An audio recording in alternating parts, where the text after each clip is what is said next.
Hey guys, it's Chelsa Messenger with Picks and Parlays. Hockey is finally back, and we're breaking down some NHL action. Bruins at New Jersey. It's National Championship Week in college football, and we've got a special code for 20% off the entire site at picksandparlays.net. The code is CHAMP. Bruins are favored minus 170. The total is 5.5. If you want to take New Jersey, they're plus 160. The Bruins coming off a season where they were knocked out in the second round by the Lightning. They're plus 1,200 to win it all, which is the fourth best odds of any team in the NHL. Meanwhile, the Devils missing the playoffs for the second straight year. So two teams that are not super evenly matched on paper, but we've got Dan Kaiser here to break this one all down for us. Dan, what do you see between these two teams? Yeah, well, first, I guess my first thing about betting the NHL right now is I would take it easy, take it slow, because again, you don't know what some of these teams did play in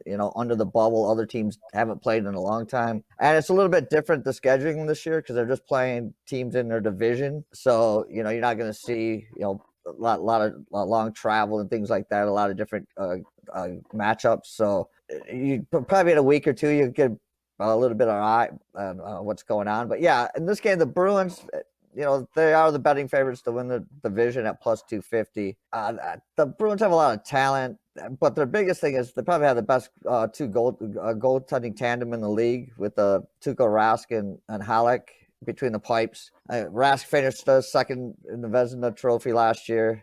So I think that's the one that they're going to rely on, those two guys, keep the scoring down. And I look at the Devils. I mean, for them, seems like their biggest strength is also their biggest weakness. I mean, two future probably stars at center. That's their strength. That's also their weakness because they are young, and it's going to take them some time to get their NHL legs going. And one big thing for them is they went out in the offseason, they signed Corey Crawford as a free agent to be their starting goaltender. And 2 weeks before the season started, he retired. So they're going to have to kind of rethink that. If you just go off of last year, the Bruins scored a little over 3 goals a game. And with those two goaltenders, they just let up just under 2.5.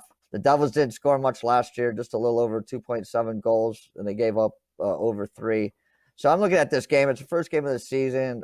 I got to like the goaltending for the Bruins. I'm not sure about the Devils' goaltending. So it's a pretty big number if you're just playing them straight. So I'm going to try to get a little value on this game, and I'm going to play them a minus 1.5 goals, play them on the puck line, play the Bruins. And sometimes these totals kind of correlate with whatever team you think is going to win. Do you have any leanings on a total of 5.5? But I'd probably just sprinkle just a tiny bit on the under because I don't know if the Devils are going to score.